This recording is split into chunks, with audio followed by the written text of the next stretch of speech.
ان الحمد للہ نحمده ونستعینه ونستغفره ونعوذ باللہ من شرور انفسنا ومن سیئات اعمالنا من يهده الله فلا مضل له ومن يضلل فلا هادي له واشهد ان لا اله الا الله وحده لا شريك له واشهد ان محمدا عبده ورسوله اما بعد فإن خير الحديث كتاب الله وخير الهدي هدي محمد صلى الله عليه وآله وسلم وشر الأمور محدثاتها وكل محدثة بدعة وكل بدعة ضلالة وكل ضلالة في النار. أعوذ بالله السميع العليم من الشيطان الرجيم من همزه ونفخه ونفثه بسم الله الرحمن الرحيم رب اشرح لي صدري ويسر لي أمري واحلل عقدة من لساني يفقهوا قولي. بسم الله الرحمن الرحيم ان الله وملائكته يصلون على النبي يا ايها الذين آمنوا صلوا عليه وسلموا تسليما. اللهم صل على محمد وعلى آل محمد كما صليت على إبراهيم وعلى آل إبراهيم إنك حميد مجيد. اللهم بارك على محمد وعلى آل محمد كما باركت على إبراهيم وعلى آل إبراهيم إنك حميد مجيد. اللهم ربنا آتنا في الدنيا حسنة وفي الآخرة حسنة وقنا عذاب النار. لا إله إلا أنت سبحانك إني كنت من الظالمين. حسبنا الله ونعم الوكيل.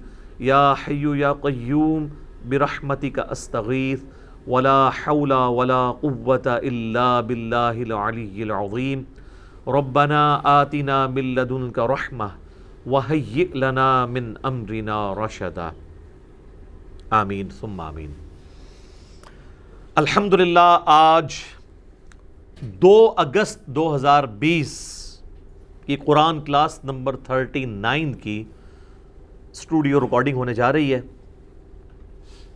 چونکہ یہ اسٹوڈیو ریکارڈنگ ہے اس لیے وقت سے پہلے ہو رہی ہے. ویسے تو آج الحمدللہ پاکستان میں 9 ذو الحجہ 1441 ہجری ہے بمطابق 31 جولائی 2020، یعنی یہاں پر یوم عرفہ کا دن ہے.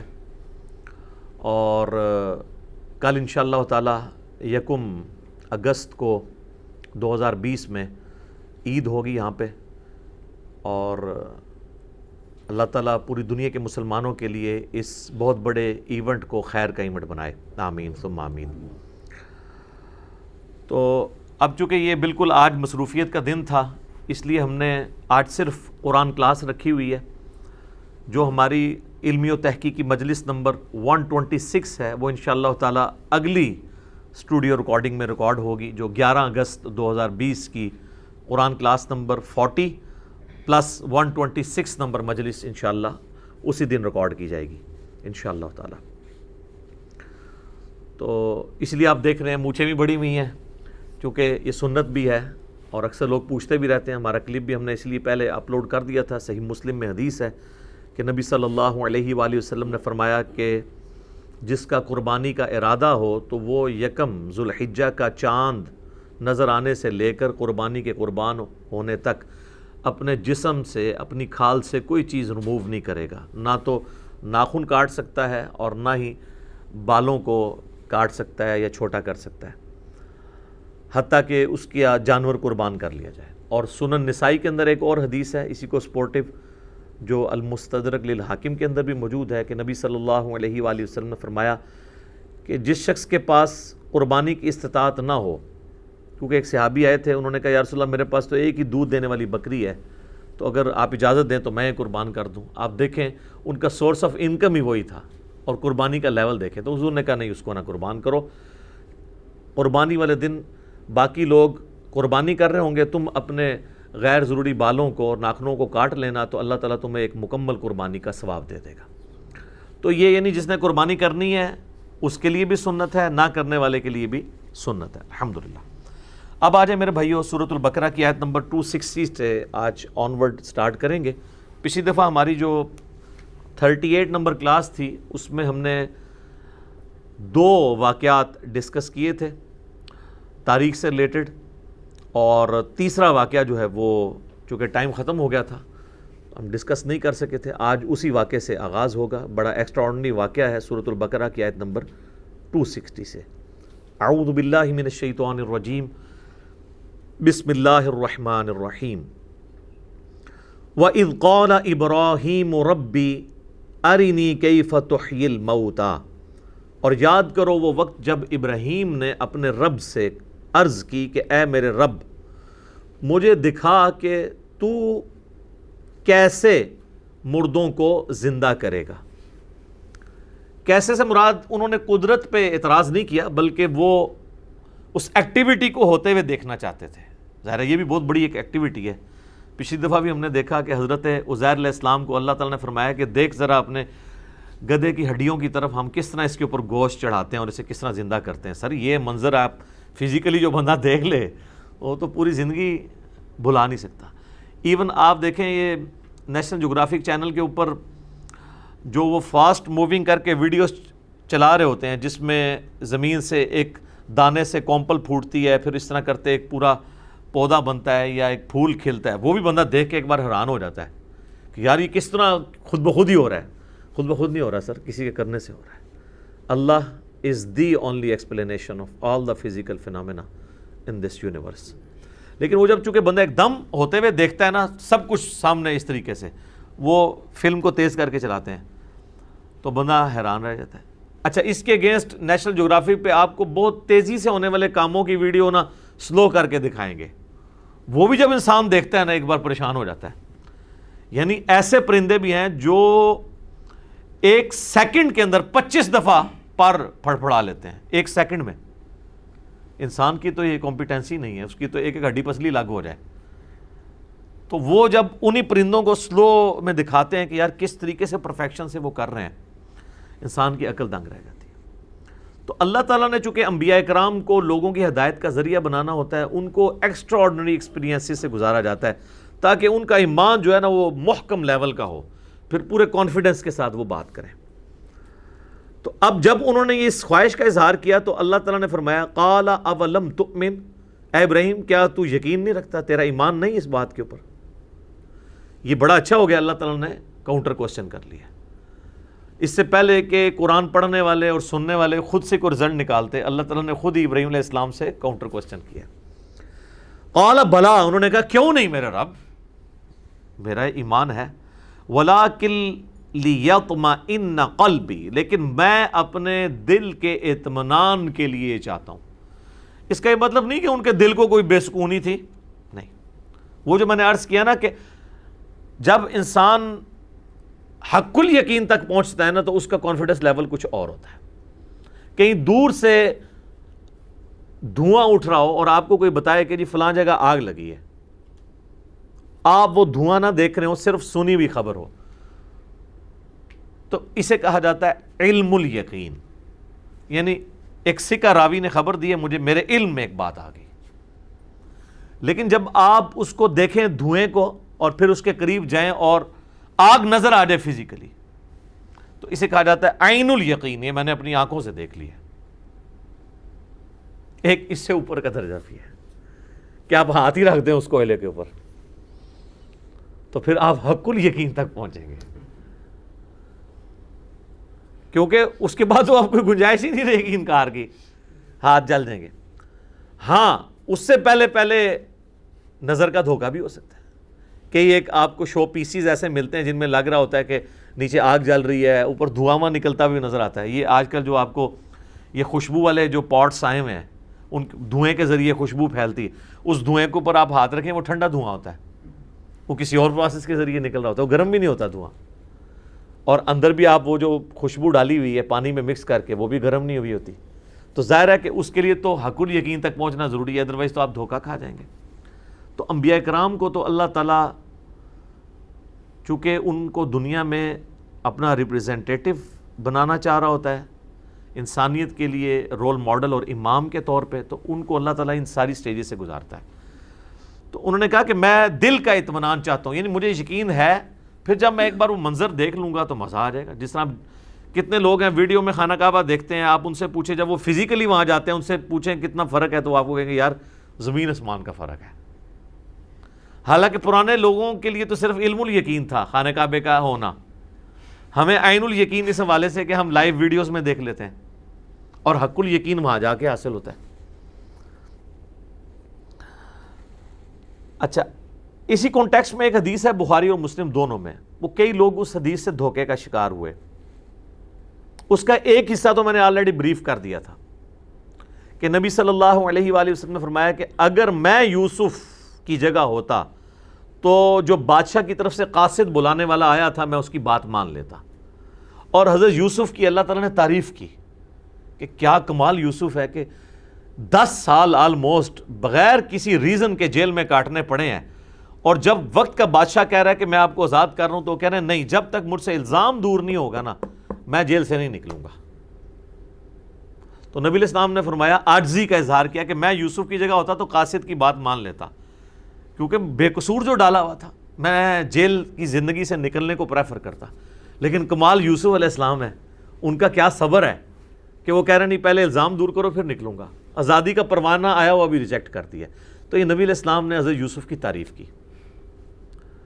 تو یہ میرا یوٹیوب پہ کلپ بھی ہے، یوسف علیہ السلام سے متعلق نبی علیہ السلام کا تبصرہ۔ اسی حدیث میں آتا ہے کہ نبی صلی اللہ علیہ وآلہ وسلم نے فرمایا کہ ہم ابراہیم سے زیادہ حقدار ہیں شک کرنے کے۔ اچھا، اس کا بعض لوگوں نے یہ مطلب سمجھا کہ اگر ابراہیم علیہ السلام کو شک ہو گیا ہے اللہ کی قدرت میں، وہ اسی واقعے کے کانٹیکسٹ میں نبی علیہ السلام نے فرمایا، یہ بخاری مسلم دونوں میں حدیث ہے۔ تو انہوں نے یہ مطلب سمجھ لیا کہ اس سے مراد یہ ہے کہ حضرت ابراہیم علیہ السلام نے اگر شک کیا تھا تو ہم تو زیادہ حقدار ہیں شک کرنے کے کہ اللہ تعالیٰ ہمیں بھی اپنی قدرت کا وہ کرشمہ کر کے دکھائے۔ ایک معنی یہ بنتا ہے۔ اچھا، دوسرا معنی جو محدثین نے کہا کہ یہ لٹریچر کی لینگویج میں بات ہو رہی ہے، یہ کہا جا رہا ہے کہ اگر ابراہیم علیہ السلام اللہ کی قدرت میں شک کرنے والے نہیں تھے، ہم یعنی حضرت نبی علیہ السلام کی ایک عاجزی ہے، وہاں بھی حضرت یوسف کے کیس میں بھی اپنی عاجزی شو کی نا کہ میں یوسف کی جگہ ہوتا تو چلا جاتا، یوسف کی تو کیا ہی شان ہے۔ یہاں پہ بھی ابراہیم علیہ السلام کی تعریف اللہ نے بیان کی ہے کہ ہم زیادہ ہیں شک کے حقدار، یعنی اگر اللہ کی قدرت میں شک کرنا ہوتا نا تو ہم زیادہ کرنے والے ہوتے۔ ابراہیم کی تو کیا شان ہے، اگر ہم اللہ کی قدرت میں شک نہیں کر رہے تو تم یہ کیسے سوچ سکتے ہو کہ ابراہیم نے شک کیا ہوگا؟ یہ مطلب ہے اس کا۔ وہ جملہ اسی طریقے سے بولا جاتا ہے نا، یہاں دیکھیں نا، میں ایک جملہ بول دیا، وہ ہر بندہ اپنا مطلب اس کو پہناتا ہے۔ وہ جب ہم خود ایکسپلین کریں گے کہ یار اس کا مطلب کیا ہے، اصل میں نبی علیہ السلام نے اسی حدیث میں دیکھے پہلے یوسف کی تعریف کی کہ کیا شان ہے یوسف کی، کہ وہ بے گناہ قید کاٹ رہے تھے پھر بھی پروانہ قبول نہیں کیا، کہا پہلے الزام دور کرو۔ یہاں بھی کہا کہ کیا شان ہے ابراہیم کی، کوئی یہ نہ سوچے کہ ابراہیم نے اللہ کی قدرت میں شک کیا، ہم زیادہ حقدار ہیں شک کرنے کے۔ اگر ہم اللہ کی قدرت میں شک نہیں کر رہے، ہمارا یہ یقین ہے کہ اللہ مردوں کو زندہ کرے گا، تو یہ تم کیسے سوچ سکتے ہو کہ ابراہیم نے شک کیا ہوگا؟ کیا زبردست! اور یہی اس کی صحیح تشریح ہے۔ یہ حدیث دنیا کے مشکل ترین احادیث میں سے ہے، جس کے اوپر مسلمان جب پہلی دفعہ حدیث پڑھتے ہیں وہ بھی اعتراض کرتے ہیں، غیر مسلم بھی کرتے ہیں، پھر لوگ پوچھتے پھر ہوتے ہیں جناب اس کی شرح بیان کریں۔ تو میں نے پہلے حصے کی شرح تو اس کلپ میں بیان کی تھی، دوسرے کی آج کر دی۔ حدیث بہرحال یہ ایک ہی ہے جس میں یہ دونوں الفاظ موجود ہیں۔ تو یہاں پر بھی اللہ تعالیٰ نے کلیئر کیا کہ انہوں نے شک نہیں کیا تھا، بلکہ وہ قلب کے اطمینان کے لیے فزیکلی ہوتا ہوا دیکھنا چاہتے تھے۔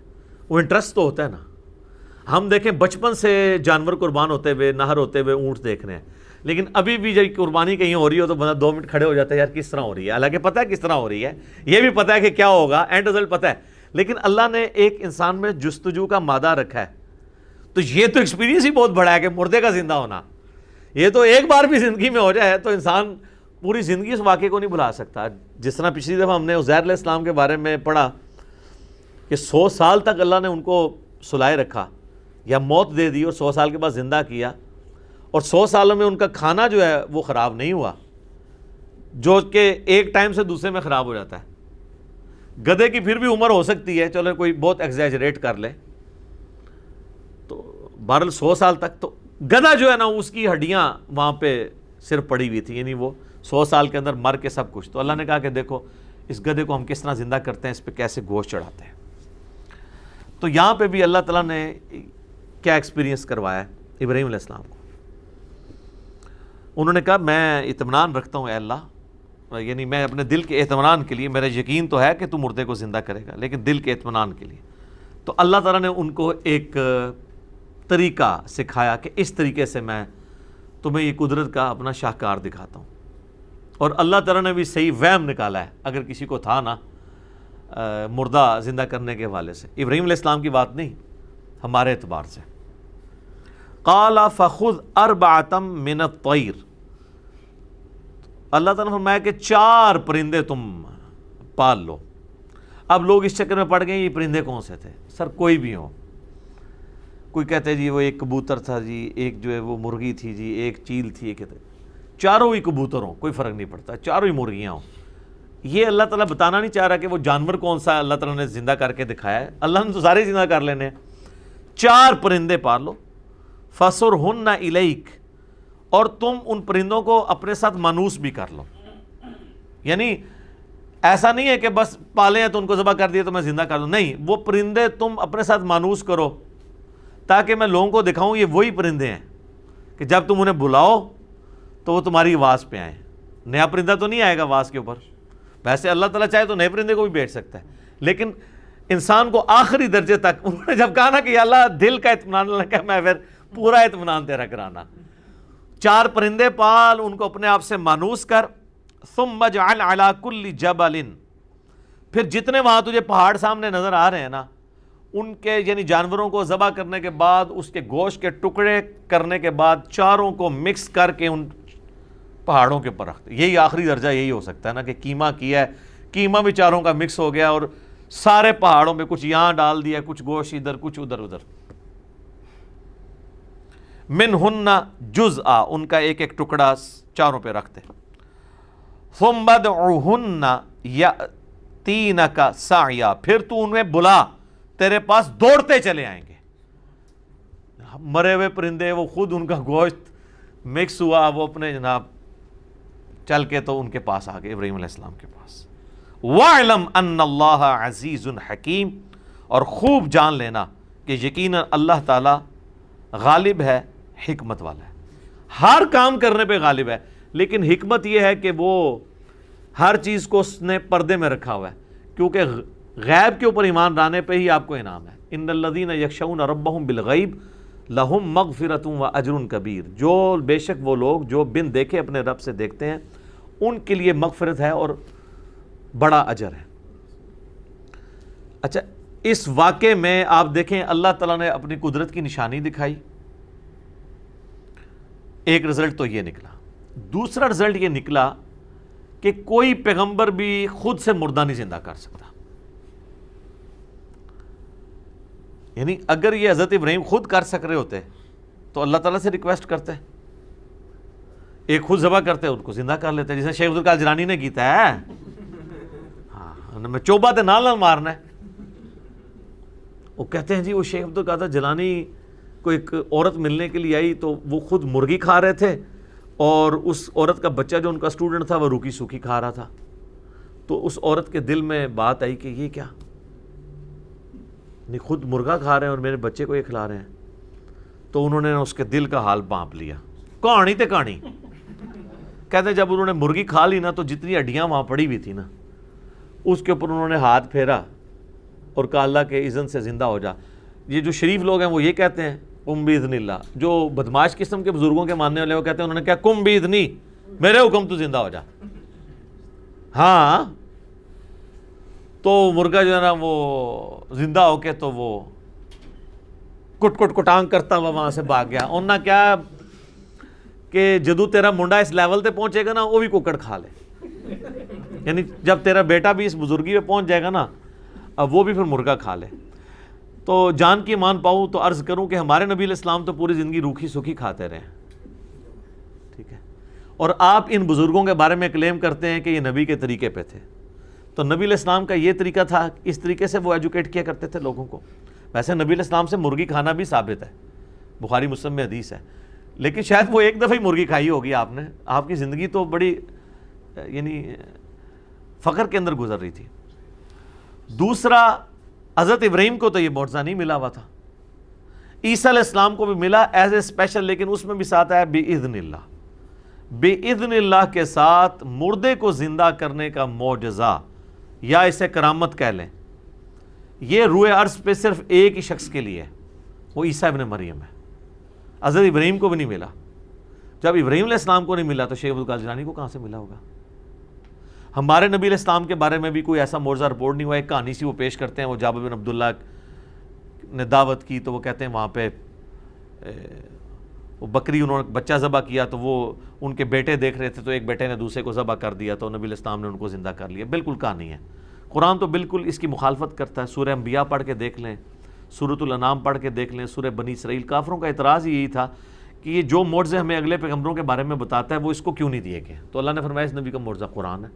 تو بڑا اچھا موقع تھا، اللہ کہتا کہ دیکھو نا اس نے کئی بار تو مردہ زندہ کیا ہے انہوں نے۔ تو میرا یوٹیوب پہ ایک کلپ بھی ہے، کیا ممتاز قادری مرنے کے بعد دوبارہ زندہ ہو گیا تھا، اس میں نے بتایا یار یہ کیا آپ کہانیاں کروا رہے ہیں، جھوٹ بول رہے ہیں۔ تو رزلٹ ان واقعات سے یہ نکل رہے ہیں، یہ وہ سارے رزلٹ ہیں جو آبویس ہیں، لیکن آپ حیران ہوں گے کہ جو بزرگ بابوں کے ماننے والے ہیں ان کے دماغ اس طرح کے واقعات سے کدھر اور ہی چلے جاتے ہیں۔ عبد المصطفیٰ اعظمی صاحب احمد صاحب بریلوی صاحب کے خلیفہ ہیں اور چند شائستہ بریلوی علماء میں سے ہیں، سینئر بزرگوں میں سے۔ ان کی کتابیں کافی مقبول ہیں بریلوی بزرگوں کے اندر، جس طرح یہ نعیم الدین مراد آبادی ہیں، مفتی احمد یار خان نعیمی ہیں، اس طرح بڑے بڑے بزرگوں میں وہ آتے ہیں۔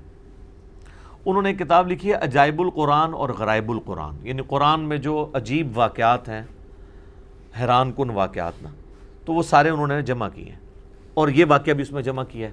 اب ہے تو بڑی نیکی ہے کہ چلو کوئی صرف قرآن کے واقعات پڑھنا چاہتا ہے، جس طرح آپ بھی دیکھ رہے ہیں کچھ عرصے سے ہمارے بھی واقعات آ رہے ہیں، ہاروت ماروت کا واقعہ آیا ہے، یونس علیہ السلام کا واقعہ آیا ہے، اور پچھلی دفعہ ہم نے قارون کے واقعے کو ڈسکس کیا، بلعام بن باورا کے بارے میں، بلعام بن باورا بھی اسے کہتے ہیں، بلعام بن باورا بھی کہتے ہیں۔ تو انہوں نے بھی یہ لکھا، بہت اچھی بات ہے، لیکن جو میں نے رزلٹ نکالے ہیں، جو نکلتے ہیں، یہ نہیں انہوں نے نکالے۔ انہوں نے سے رزلٹ یہ نکالا کہ اس سے پتہ چلا کہ مردے بھی سنتے ہیں۔ وہ دیکھیں وہ پرندے سارے مردہ تھے اور انہوں نے حضرت ابراہیم کی آواز سنی اور آ گئے۔ اس سے یہ ثابت ہوا کہ جب ہم اولیاء کے مزارات پہ جاتے ہیں، اگر پرندے اتنی دور سے سن سکتے ہیں تو اولیاء اللہ نہیں سن سکتے۔ اے دیکھ لو سامو، تھوڑا دماغ گیا ہے، میرے دسنے تو پہلے کسی کا دماغ اس پاس سے گیا ہے کہ بھی اس واقعے جو رزلٹ نکلتا ہے۔ لیکن جب کسی کا گیر ہی الٹا لگا ہوا ہو اور یہ واقعے میں بیٹھتا ہی کہیں نہیں پہ، اللہ نے مردے کے سننے کا ثبوت نہیں اس میں دیا تھا، بلکہ بتایا تھا کہ مردوں کو اللہ کیسے زندہ کرے گا۔ اور اگر مردے اس طرح ہی سن لے ہوتے تو ابراہیم علیہ السلام خود سنوا لیتے نا ان کو۔ ابراہیم علیہ السلام کو تو چھوڑ دے، سورہ فاطر میں اللہ نے ہمارے نبی علیہ السلام کے بارے میں فرمایا اے نبی تم مردوں کو نہیں سنا سکتے، اللہ جسے چاہتا ہے سنا دیتا ہے۔ مردے کو تو کوئی بھی نہیں سنا سکتا جب تک کہ اللہ تعالیٰ نہ چاہے۔ ٹھیک ہے، تو اس واقعے کا دور دور تک کوئی لینا دینا نہیں تھا۔ تو وہ آج میں بائی چانس مجھے ذہن میں آ گیا کہ اس واقعے سے لوگ یہ بھی رزلٹ نکال لیتے ہیں۔ تو اللہ تعالیٰ سے دعا کرنی چاہیے کہ اللہ تعالیٰ انسان کو حق کے راستے کے اوپر استقامت نصیب فرمائے اور حق کو حق کر کے دکھائے اور باطل کو باطل کر کے دکھائے، ورنہ لوگ فی طغیانہم یعمہون، اپنی سرکشی میں سرگرداں رہتے ہیں، وہ اسی کو ہی ہدایت سمجھ رہے ہوتے ہیں۔ ربنا لا تزغ قلوبنا بعد اذ ہدیتنا وہب لنا من لدنک رحمہ انک انت الوہاب اللہم اہدنا فیمن ہدیت، آمین۔ اچھا میرے بھائیو، اب مسلسل 3 رکوع سورۃ البقرہ کی آیت نمبر 261 سے لے کے 280 تک آلموسٹ، یہ مسلسل 3 رکوع جو ہے نا وہ 281 22 آیات ہوگی، 21 آیات، یہ مسلسل 21 آیات اور 3 رکوع کا مرکزی ٹاپک ایک ہے، اور وہ ہے انفاق فی سبیل اللہ، اللہ کی راہ میں خرچ کرنا۔ سر پورے قرآن کے اندر انفاق سبیل اللہ پہ جتنی بھی آیات آئی ہیں وہ ساری ایک پلڑے میں ہیں، اور یہ 3 رکوع ایک پلڑے میں ہیں۔ آپ حیران ہوں گے کہ مسلسل 3 رکوع صرف ایک ٹاپک پہ کہ اللہ کی راہ میں خرچ کرو، ہم تمہیں کتنا کر کے اسے لوٹائیں گے، اور کتنی ترغیب دلائے گی۔ قرآن حکیم میں توحید اور نماز کے بعد سب سے زیادہ زور ہے اللہ کی راہ میں مال خرچ کرنا، کیونکہ انسان مال اس کے لیے خرچ کرتا ہے جو انسان کے لیے سب سے قیمتی اثاثہ ہوتا ہے، کیونکہ جیب تو ویسے نہیں بندہ ڈیلی کر سکتا، خامخواہ کسی کو دے سکتا ہے، اپنوں کے اوپر ہی لگاتا ہے نا، کیونکہ ان سے پیار کر رہا ہوتا ہے۔ اب ایک ایسی ہستی جس کو اس نے دیکھا بھی نہیں ہے، جو اس کو یہ وعدے دے رہی ہے کہ مرنے کے بعد تمہیں میں اتنا کر کے لوٹاؤں گی، کوئی ویڈیو بھی نہیں ہے، پھر بھی اس کے لیے انسان خرچ کرے، تو یہ بہت بڑی چیز ہے نا۔ تو یہ اس چیز کا ثبوت ہوگی کہ واقعی وہ اللہ تعالیٰ پر ایمان رکھتا ہے، جو بخاری و مسلم میں حدیث ہے متفق علیہ۔ نبی صلی اللہ علیہ وآلہ وسلم نے فرمایا کہ انسان کہتا ہے میرا مال میرا مال میرا مال، حتیٰ کہ قبر تک پہنچ جاتا ہے۔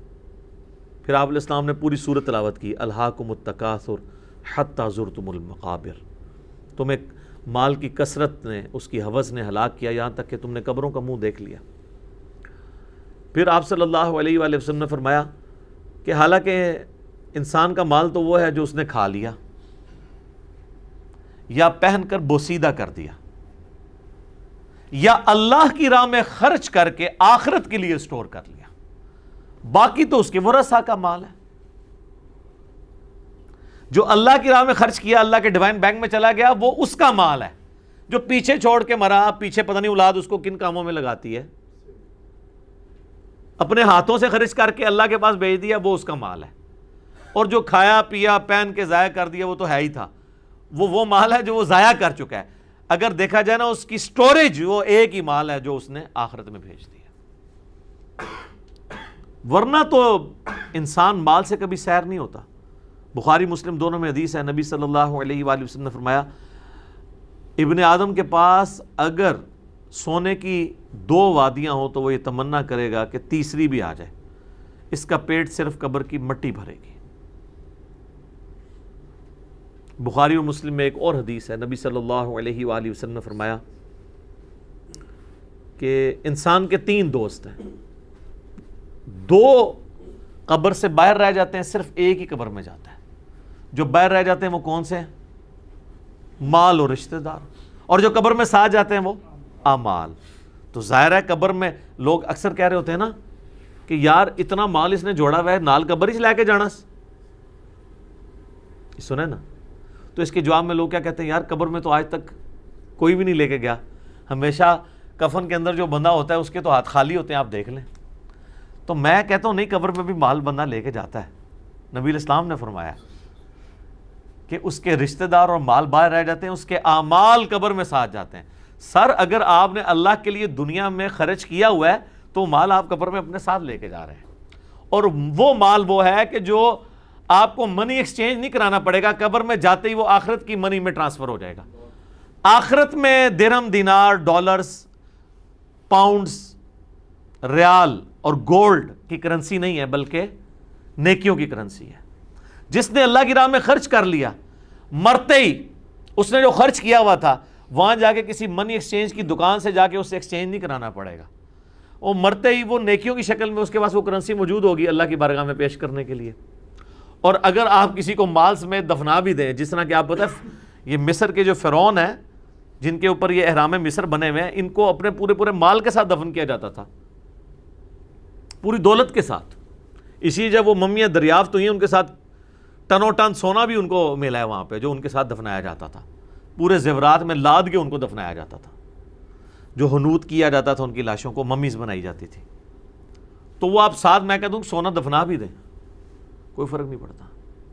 اسلام آباد میں اگر آپ قبرستان میں چلے جائیں، بعض اوقات بڑی حیرانگی ہوتی ہے۔ اول تو ویسے وہاں قبر ملنا ہی مشکل ہے، ظاہر ہے بڑی مہنگی جگہ ہے، یعنی جتنی جگہ میں آپ یہاں پلاٹ لے سکتے ہیں اتنی قیمت میں وہاں قبر کی جگہ نہیں ملتی۔ لیکن جو لوگ امیر لوگ ہیں انہوں نے 2 قبروں کی جگہ لے لی ہے، اور پھر اس قبر کو پورا کنسٹرکٹ کرتے ہیں، ٹھیک ہے، بڑی مہنگی قسم کی وہ امریکن یا وہ کورین گھاس آج کل ایک آئی ہے، وہ تو اس سے بھی مہنگی ہے، وہ پوری ایک لیئر لگتا ہے قالین بچھا ہوا ہے، اوپر بہترین سا ماربل لگاتے ہیں، پھر بڑی پیاری نیم پلیٹ لگاتے ہیں، اس کے اوپر آیت الکرسی اور پتہ نہیں کیا کچھ لکھا ہوتا ہے، پیچھے لکھا ہوتا ہے پیارے ابو جان، ٹھیک ہے، اپنی محبت کا اظہار کرنے کے لیے۔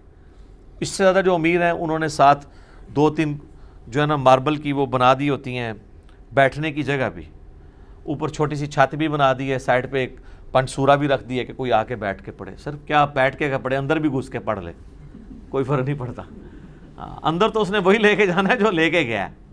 سر زمین و آسمان کی ساری مخلوقات مل کے کسی کے مرنے کے اوپر جو ہے وہ جناب قرآن پڑھنا شروع کر دیں، یا اس شخص کے اوپر جس نے اپنی زندگی میں اللہ کو اتنا بھی سیریس نہیں لیا کہ وہ خود قرآن کھول کے پڑھے، تو سر وہ تو اللہ سے دھونس کے ساتھ تو نہیں کسی کو بخشوا سکتے، ناٹ ایٹ آل، کبھی نہیں بخشوا سکتے۔ اسی لیے میں کہتا ہوں کہ دنیا میں جنت کمانے کا سب سے آسان ذریعہ مال خرچ کرنا ہے، جس کے لیے آپ نے صرف ایک فیصلہ کرنا ہے۔ نماز کے لیے تو میرے بھائی آپ کو وضو کرنا پڑے گا، جنبی ہیں تو غسل کرنا پڑے گا، کپڑے پاک ہونے چاہیے، مسجد میں جانے کا اہتمام ہے، جماعت سے پڑھنی ہے، اور پھر اس سے مشکل کام یہ ہے کہ نماز میں فل کنسنٹریشن اللہ کی طرف ہو، خشوع خضوع سے ہو۔ اس طرح کی تو ایک نماز پڑھنا بھی 60 سال کی زندگی کے اندر ایک مشکل کام ہے، لیکن مال خرچ کرنے والے کو اس میں سے کچھ بھی نہیں کرنا پڑتا۔ مال خرچ کرنے کے لیے نہ آپ کو وضو کرنے کی ضرورت ہے، یا مال خرچ کرنے کے دوران ایک ایک روپے کے اگینسٹ جو ہے وہ اللہ تعالیٰ کا تصور ذہن میں لانے کی ضرورت ہے، نہیں۔ شروع میں آپ نے نیت کر لی اللہ کے لیے، دیٹس آل۔ صرف یہ ہے کہ خرچ کریں تو کسی کو بتائیں نہ، یا اعلانیہ بھی خرچ کیا ہے تو آپ ریاکاری نہ کریں، عزت نفس کی حفاظت کریں، چھپا کے کریں تو بات ہی ختم۔ وہ تو بخاری مسلم حدیث ہے، 7 لوگوں کو اللہ کے عرش کا سایہ نصیب ہوگا، ان میں سے ایک وہ ہے کہ دائیں ہاتھ سے صدقہ کرے تو بائیں کو خبر نہ ہو۔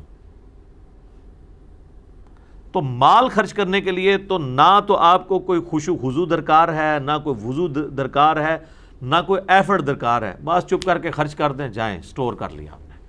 سب سے آسان جنت کا مال ہے۔ سیدنا عثمان غنی رضی اللہ تعالیٰ عنہ نے جنت جو ہے نہ بہادری کے اوپر کمائی ہے، نہ زیادہ قرآن پڑھنے کے اوپر کمائی ہے، تینوں دفعہ جو جنت کی بشارت ہے مال خرچ کرنے کے اوپر ہے۔ ایک دفعہ جو ہے وہ کنواں اللہ کی راہ میں خیرات کیا، دوسری دفعہ مسجد نبی کے لیے زمین لے کے خیرات کی، تیسری دفعہ غزوہ تبوک کے موقع پر جو ہے وہ مجاہدین کے لیے سامان اونٹوں سے بھرا ہوا دیا۔ یہ جامعہ ترمذی میں حدیث موجود ہے، تینوں موقع پہ نبی علیہ السلام نے ان کو جنت کی بشارت دی، اور تیسرے موقع پہ تو آپ اتنے خوش ہوئے، آپ فرمایا عثمان آج کے بعد جنتی ہے، چاہے جو مرضی کرے، رضی اللہ تعالیٰ عنہ علیہ السلام۔ تو یہ مال کے پیچھے ہوا ہے نا، سب سے آسان جنت مال کے ذریعے، صرف تھوڑی نیت کرنی ہے۔ اور میں کہتا ہوں آج کل اگر آپ تھوڑا سا میتھمیٹیکل انالیسس کر لیں تو بہت آسان ہے۔ میں حیران ہوتا ہوں جن کے اربوں کے ساسے ہیں، ان کو کیا چیز مانے اللہ کی راہ میں خرچ کرنے سے۔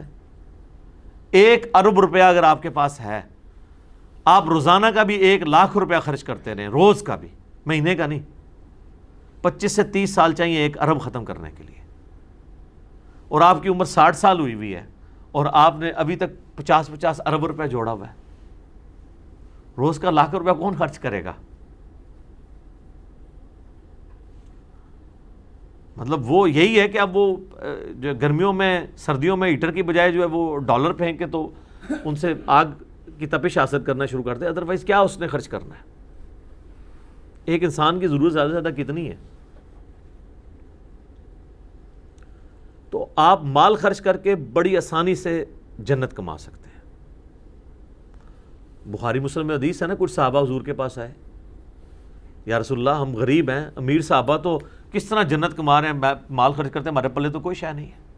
تو آپ علیہ السلام فرمایا تم ہر نماز کے بعد 33 دفعہ سبحان اللہ، 33 دفعہ الحمدللہ، 34 دفعہ اللہ اکبر پڑھ لیا کرو، یا 33 دفعہ اللہ اکبر پڑھو، اور 100 کی گنتی لا الہ الا اللہ وحدہ لا شریک لہ لہ الملک و لہ الحمد وہو علی کل شیء قدیر کے ذریعے پوری کرو، تو تمہیں بھی ان کے برابر ثواب مل جائے گا۔ کچھ دن بعد پھر وہ حاضر ہوئے، ان کا یا رسول اللہ وظیفہ تو آپ نے ہمیں بتایا تھا، وہ تو امیر صاحبہ نے بھی کرنا شروع کر دیا، اب پھر ہم پیچھے رہ گئے۔ آپ فرمایا بس ذالک فضل اللہ یؤتی من یشاء، یہ اللہ کا فضل ہے جسے دے، میں اللہ کا فضل نہیں روک سکتا۔ تو حقیقت بات ہے کہ مال خرچ کر کے آپ سب سے آسانی سے جنت کما سکتے ہیں، بشرطے کہ مال حلال۔ سلطانہ ڈاکو والا صاحب نہ ہو کہ امیروں کو لوٹ کے تو آپ غریبوں میں تقسیم کر رہے ہیں اور آپ یہ سمجھ رہے ہیں، یا حرام مال سے آپ کوئی NGO چلا رہے ہیں، کوئی ہاسپٹل کھولا ہوا ہے، یا آپ نے کوئی دسترخوان چلایا ہوا ہے، وہ تو اللہ کے نزدیک زیرو سے ملٹیپلائی ہے، بلکہ الٹا وہ وبال ہے۔ یا آپ احسان کر کے جتا رہے ہیں، اس پہ گھنٹوں بولا جا سکتا ہے، لیکن چونکہ یہ 3 کے 3 رکوع ٹاپک ہی یہی ہے، اور اس میں ریاکاری والا جو عنصر ہے اس کو اللہ تعالیٰ بڑی ڈیٹیل کے ساتھ ڈسکس کرے گا کہ ریاکاری سے کیسے مال ضائع ہو جاتا ہے۔ جو صحیح مسلم میں نے کئی دفعہ حدیث بتائی ہے کہ قیامت والے دن ایک شہید کو، ایک سخی کو اور ایک قاری کو بلایا جائے گا، اللہ تعالیٰ ہر ایک کو اس کی نعمتیں گنوائے گا جو اللہ نے اس پہ کی ہوں گی، اور پھر پوچھے گا تو نے کیا کیا؟ شہید کہے گا یا اللہ جان تھی دے دی۔ اللہ فرمائے گا اس لیے دی کہ تاکہ تو لوگ تجھے بہادر کہیں، تو دنیا میں تجھے تمغہ مل چکا ہے بہادری کا، میرے ہاں تیرے لیے اب کچھ نہیں ہے، اوندھا منہ کر کے دوزخ میں، والعیاذ باللہ تعالی۔ اور سخی کو جب بلایا جائے گا وہ کہے گا یا اللہ تیری راہ میں اتنا خرچ کیا، تیرے علم میں نیم پلیٹس بھی لگوائی اپنے نام کی، NGOs بھی کھولی، سب کچھ، یعنی آج کے دور میں بات۔ اللہ فرمائے گا اس لیے تم نے کیا، لوگ تجھے کہیں بڑا سخی ہے، تو لوگوں نے تیری بڑی تعریف کی ہے نا، تیرے دسترخوان چلتے تھے، تیری NGOs چلتی تھیں، تیرے ہاسپٹلس چلتے تھے، میرے لیے تو کچھ بھی نہیں کیا تو نے، تو دنیا میں تیری تعریف بھی ہوئی، وہی تیرا اجر تھا، میرے ہاں کوئی اجر نہیں، اوندھا منہ کر کے دوزخ میں۔ پھر قرآن کے قاری کو جب بلایا جائے گا وہ کہے گا یا اللہ میں تو قرآن سکھاتا رہا لوگوں، اللہ فرمائے گا تو نے اس لیے کیا کہ لوگ تجھے قاری کہیں، بڑا قرآن کا علامہ کہیں۔ سر آپ دیکھ لیں اللہ وجہ بصیرت، یعنی میں لوگوں کو منع کرتا ہوں کہ علماء کے کبھی قریب نہ ہوں، ورنہ آپ دین سے ایسے متنفر ہوں گے کہ دوبارہ دین کی طرف آئیں گے نہیں، کہ یہ کس گراوٹ کے لیول کے اوپر ہوتے ہیں۔ اگر اشتہار میں نام چھوٹا لکھا رہ جائے، یا کارنر میں شفٹ ہو جائے، یا چھڑا نہ ہی لکھا گیا، نال علامہ، یہ وہ پروٹوکول نہیں لکھا گیا، سر یہ وہ اشتہار والوں کے اوپر چیخ پڑتے ہیں، اور انسان حیران ہو جاتا ہے کہ یار یہ بندہ ہے جو لوگوں کو دین سکھاتا ہے۔ تو اس لیول پہ یہ ریاکاری کے ہوتے ہیں، تو اللہ کے نزدیک تو زیرو سے ملٹیپلائی ہے۔ تو اب یہ دیکھیے گا آپ، اللہ تعالیٰ فضائل بتائے گا اپنی راہ میں خرچ کرنے کے ان 3 رکوعوں میں 21 آیات کے اندر، اور جو ریاکاری کے اوپر 3 ایگزامپلیں اللہ نے دی ہیں نا کہ ریاکار کا مال اللہ تعالیٰ کیسے ضائع کرے گا، کمال انداز ہے۔ مثل الذین ينفقون اموالهم فی سبیل اللہ، مثال ان لوگوں کی جو راہ میں اللہ کی خرچ کرتے ہیں اپنا مال، کمثل حبۃ انبتت 7 سنابل، اس کی مثال اس دانے کی سی ہے جو اگاتا ہے 7 بالیں۔ یعنی کسی نے اگر 1 روپیہ بھی اللہ کی راہ میں، 1 درہم دینار بھی خرچ کیا ہے، وہ گویا ایسا ہے کہ اس نے ایک دانہ بویا ہے، اس دانے میں سے 7 بالیں نکل آئی ہیں۔ یا وہ جیسے مکئی کی آپ کو پتہ ہے نا، ایک دانے سے کتنی چھلیاں نکلتی ہیں، اور ہر چھلی پہ سینکڑوں دانے لگے ہوتے ہیں۔ اللہ نے مثال دی ہے کہ ایک دانہ اگاتا ہے 7 بالیں، فی کل سنبلۃ 100 حبہ، اور ہر بالی میں 100 دانہ ہوتا ہے، یعنی 700 گنا اجر اللہ بڑھا دیتا ہے۔ آپ نے خرچ کیا ہے 1 روپیہ، اللہ اجر دے رہا ہے 700 روپوں کا۔ حالانکہ سورہ الانعام میں آیا کہ جو کوئی نیکی لے کے آئے گا ہم اسے 10 گنا کر کے لوٹائیں گے، اور جو کوئی گناہ لے کر آئے گا اس کے بدلہ اس کے 1 گناہ کے برابر ہی بدلہ لیں گے اس سے۔ لیکن یہاں پہ اللہ فرما رہا ہے جو اللہ کی راہ میں پیسہ خرچ کرے گا اس کو 10 گنا نہیں 700 گنا کر کے لوٹاؤں گا۔ اور اس پہ بھی اللہ نے بس نہیں کی، واللہ یضاعف لمن یشاء، اور اللہ جس کے لیے چاہے اس سے بھی بڑھا دے گا۔ سر 7000 گنا بھی کر سکتا ہے، اللہ کو پوچھ سکتا ہے۔ وہ بخاری میں حدیث ہے نا، منافقین جو ہیں وہ غزوہ تبوک کے موقع پہ جب نبی علیہ السلام وہ اکٹھا کر رہے تھے جہاد کے لیے سامان، تو ایک صحابی غریب اس نے پوری رات مزدوری کی ایک یہودی کے ہاں، اور اسے بدلے میں تھوڑی سی کھجوریں ملی، اور اس نے کہا یا رسول اللہ یہ کھجوریں میں لے کے آیا ہوں۔ سر ظاہر ہے ایک بندے نے لاکھ روپے میں 1000 روپیہ دیا، یہ کمال نہیں ہے۔ ایک بندے نے 10 روپے میں سے 5 روپے دے دیے، یہ کمال ہے، کیونکہ اس نے تو 50% دیا۔ اسی لیے نیکیاں تولی جائیں گی قیامت والے دن، گنی نہیں جائیں گی. لاکھ والے سے کہا جائے گا تو نے 50,000 کیوں نہیں کیا؟ 10 والے نے تو 50,000 کر دیا تھا. آپ کی نظر میں اس نے 5 روپے کیے ہیں، لیکن اللہ کی نظر میں اس نے 50,000 کیے ہیں. تو نبی علیہ السلام، بخاری کے الفاظ ہیں، آپ علیہ السلام نے وہ کھجوریں لے کے پورے سامان کے اوپر بکھیر دی، اور آپ نے فرمایا اس کی کھجوریں اس سارے مال کے اوپر اللہ کے نزدیک وزن ہی ہے. اللہ ہی اللہ جی. یار اندازہ کریں اس سامان میں حضرت عثمان کے 700 اونٹ بھی ہیں، اور اللہ کے نزدیک ایک مٹھی میں آنے والی کھجوریں ان 700 اونٹوں سے بڑھ کے، کیونکہ اس بیچارے کے پاس تو ہے ہی وہی کچھ تھا، اس نے تو سب کچھ لٹا دیا. تو اللہ تعالیٰ نے جو آپ کو گیون سرکمسٹانسز دیے نا، اس میں آپ اللہ کے لیے کیا پرفارم کر رہے ہیں. واللہ واسع علیم، اللہ تعالیٰ تو وسعت والا ہے اور علم والا ہے. الذین ينفقون اموالہم فی سبیل اللہ، وہ لوگ جو کہ اللہ کی راہ میں اپنا مال خرچ کرتے ہیں.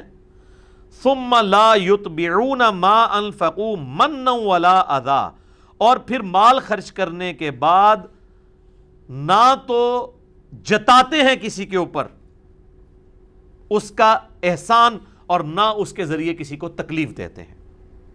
لہم اجرہم عند ربہم، ایسے لوگوں کے لیے ان کے رب کے حضور اجر ہے. 2 شرطیں لگا دی ہیں، احسان نہیں جتائیں گے، اور دوسرا ٹونٹ نہیں کریں گے، کسی کو تکلیف نہیں دیں گے. اسی لیے یہ ایگریڈ اپان اجماعی مسئلہ ہے کہ اگر آپ نے کسی کو زکوٰۃ بھی دینی ہے نا، تو یہ نہیں کہنا کہ میں زکوٰۃ دے رہا ہوں، اس کی عزت نفس مجروح نہ ہو. لوگ اکثر پوچھ رہے ہوتے ہیں جی وہ زکوٰۃ کے پیسے ہیں جناب، اب وہ جس کو دے رہا ہوں وہ ضرورت مند بھی ہے لیکن وہ لینا بھی نہیں چاہتا، اب کیا کیا جائے؟ زکوٰۃ کا کہیں گے تو اگرچہ ضرورت مند ہے، زکوٰۃ کا سن کے نہیں لے گا، تو بھائی آپ نہ بتائیں، آپ عیدی کر کے دے دیں، گفٹ کر کے دے دیں. آگے چل کے آئے گا اسی کانٹیکسٹ میں. بخاری مسلم میں حدیث ہے، نبی علیہ السلام فرمایا مسکین وہ نہیں ہے کہ جو 2 یا 4 کھجوریں یا ایک وقت کی روٹی کسی سے مانگتا پھرے. مسکین تو وہ ہے کہ جو اپنی غربت سے، اپنی شکل سے پہچانا جائے لیکن کسی کے آگے ہاتھ نہ پھیلائے. ان کو تلاش کر کے اللہ کی راہ میں خرچ کرو.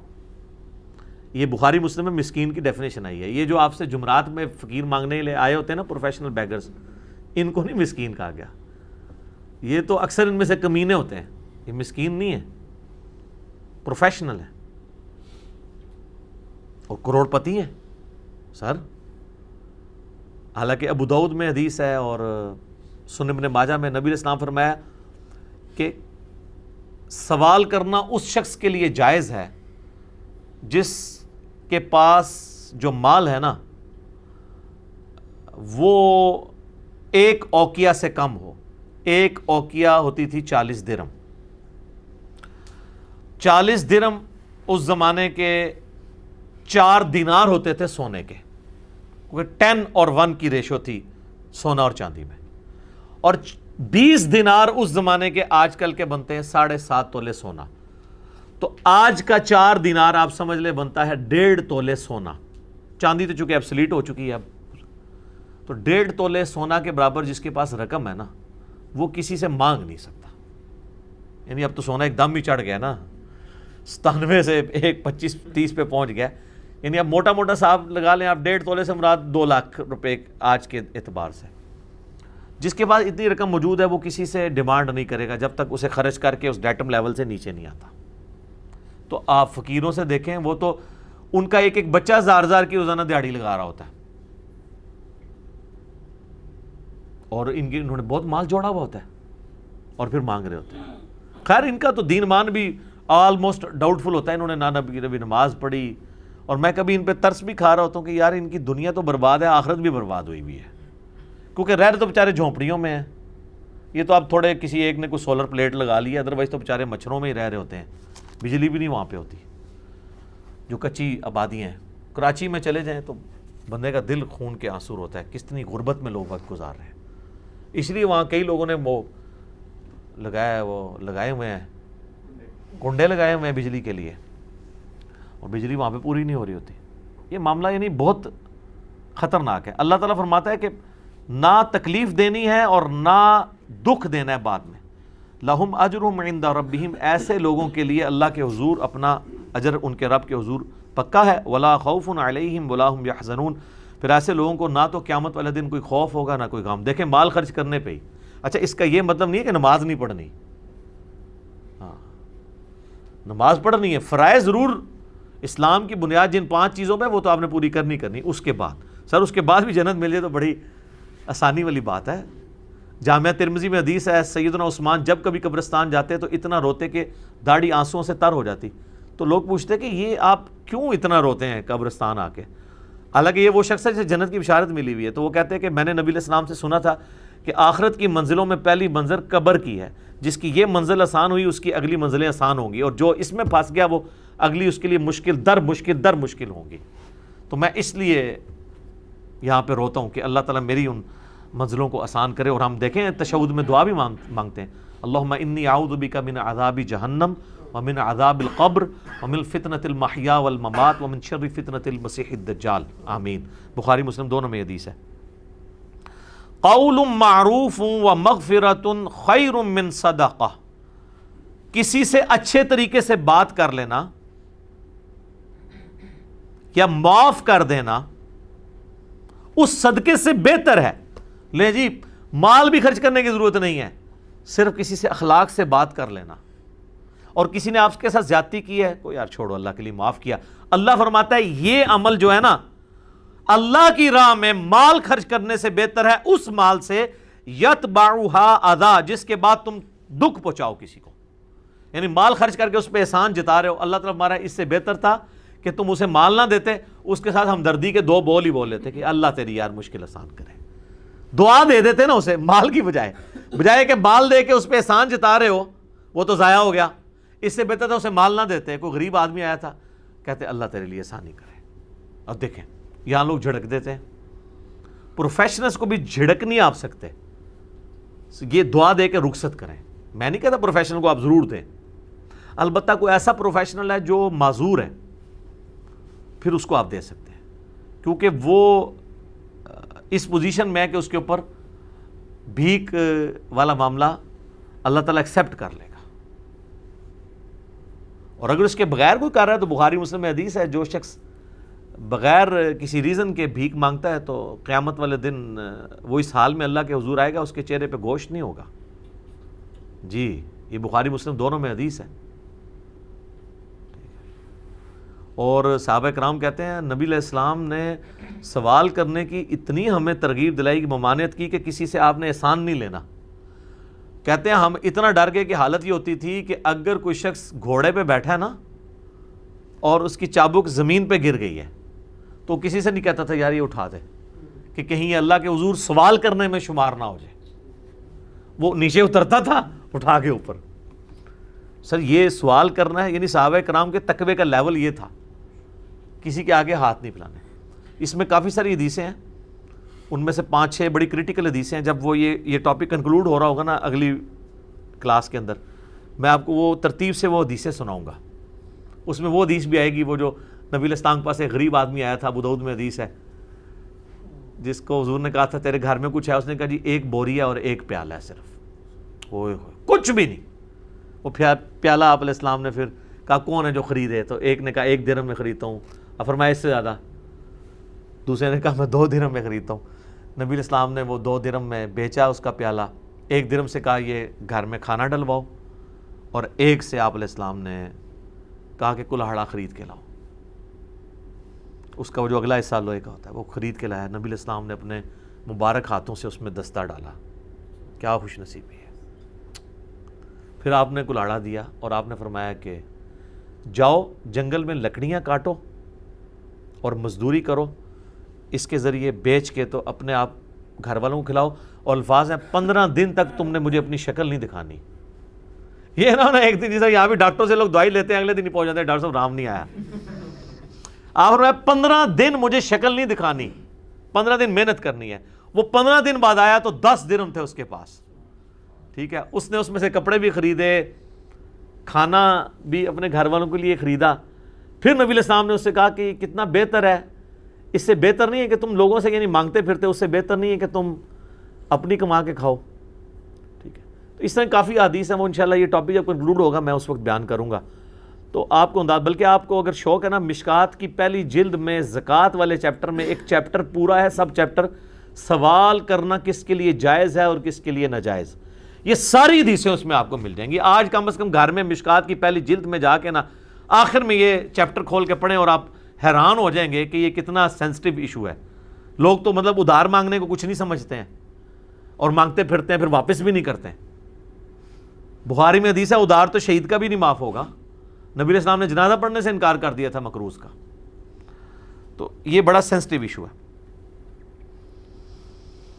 واللہ غنی حلیم, اللہ تعالیٰ غنی ہے اور حلم والا, یعنی اللہ تعالیٰ اتنا غنی ہے کہ سب کو اس نے دیا ہوا ہے, اور حلم اتنا ہے کہ جب وہ یہ دیکھتا ہوگا کہ میں نے اس کو اتنا مال دیا اور یہ اپنی جیب ڈھیلی کرنے کے لیے تیار نہیں ہے, اس کو زمین میں نہ دھسا دیا جائے, لیکن اس کا حلم ہے, برداشت کرتا ہے.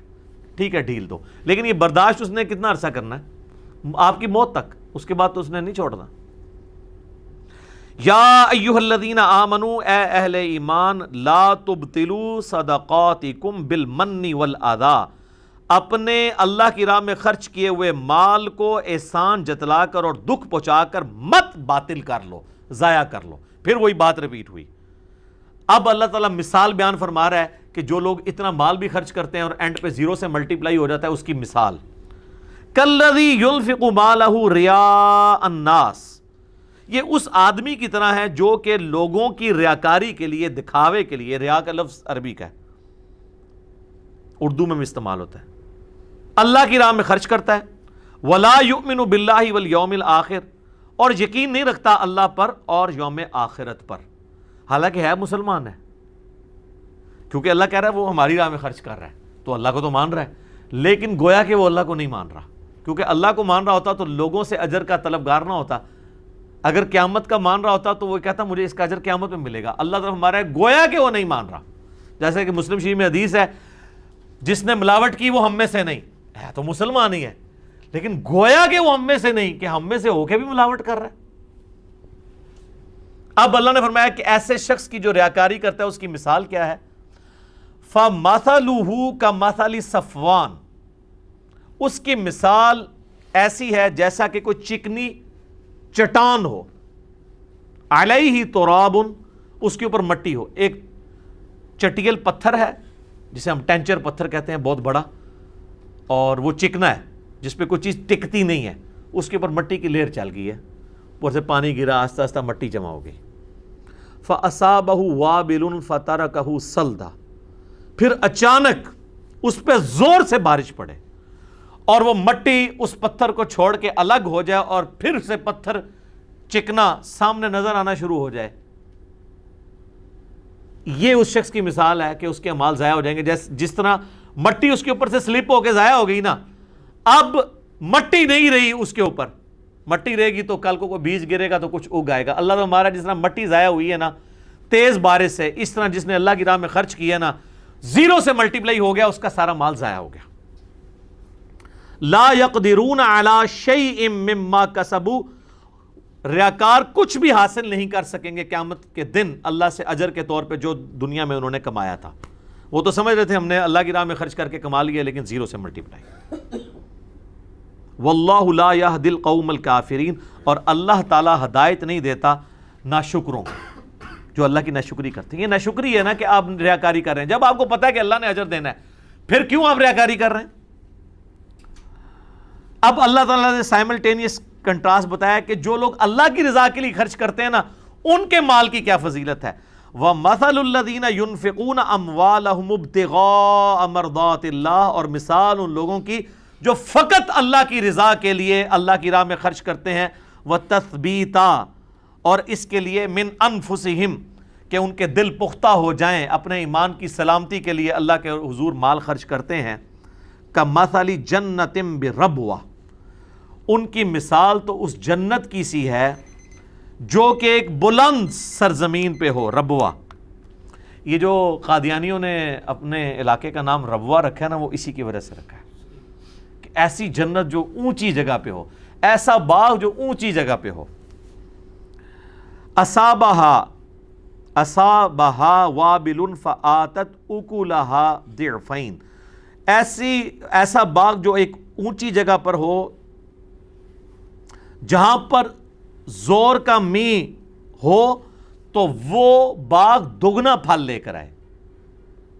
خوبصورت، جس طرح ہمارے ناردرن ایریاز ہیں، اونچی جگہ پہ باغ بنا ہوا ہے، وہاں پہ بارش بھی زیادہ ہوتی ہے تو پھل بھی دگنا لے کے آتا ہے. یہ مثال کے طور پہ فَإِن لَمْ يُصِبْهَا وَابِلٌ فَطَلٌّ وَاللَّهُ بِمَا تَعْمَلُونَ بَصِيرٌ، اور اگر بالفرض بارش بھی نہ ہو تو شبنم ہی ایسی ہو وہاں پر کہ اس کے ذریعے بھی وہ باغ اگ جائے، نیچرل ہی، بغیر بارش کے بھی، صرف شبنم کے قطروں سے. آپ یہ دیکھ لیں، یہ جو ریگستان میں تو بارشیں بہت کم ہوتی ہیں، وہ تو شبنم کے قطروں کی وجہ سے وہاں پہ آپ کو تھوڑی بہت جو بہار نظر آ رہی ہے. تو اللہ تعالیٰ ہمارا ہے کہ یا تو ڈبل پھل ہے یا سنگل پھل بھی ملنا ہی ملنا ہے جو اللہ تعالیٰ کی رضا کی خاطر خرچ کرتا ہے.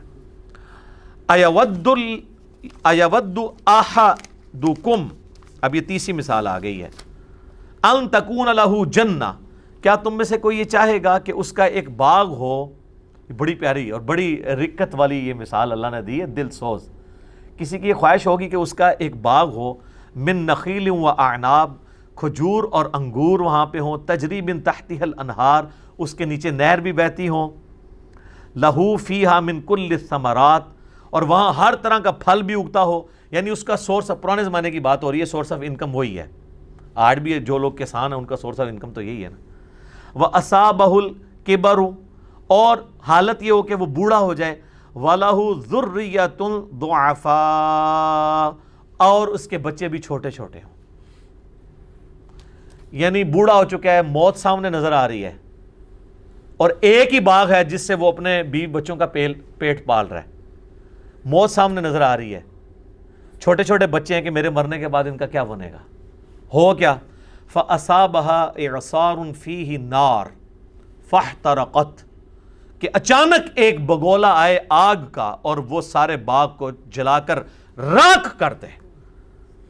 تو اس بوڑھے کے اوپر کیا گزرے گی کہ میں اب مر گیا، میرے بچے کس طرح کھائیں پیئیں گے.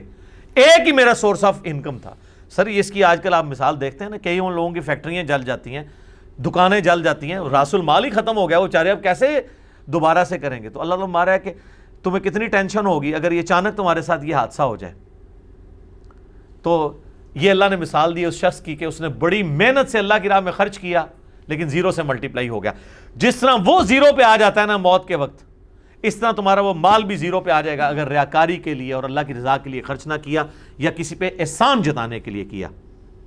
کذالک یبین اللہ لکم الآیات، بالکل اسی طریقے سے اللہ اپنی آیات کھول کھول کر تمہارے لیے بیان کرتا ہے. لعلکم تتفکرون، تاکہ تم تفکر کر سکو، غور و فکر کر سکو. اس کے بعد بندہ کیا اس پہ کومنٹس کرے، کتنی واضح آیات ہے. اللہ تعالیٰ سے دعا ہے جو حق بات میں نے کہی اللہ تعالیٰ ہمارے دلوں میں راسخ فرمائے. اگر جذبات میں میرے منہ سے کوئی غلط بات نکل گئی تو اللہ تعالیٰ ہمارے دلوں سے ہی معاف کر دے، ہمیں معاف بھی فرما دے، ہمیں کتاب و سنت کی تعلیمات پر عمل کر کے دوسرے بھائیوں تک پہنچانے کی توفیق عطا فرمائے.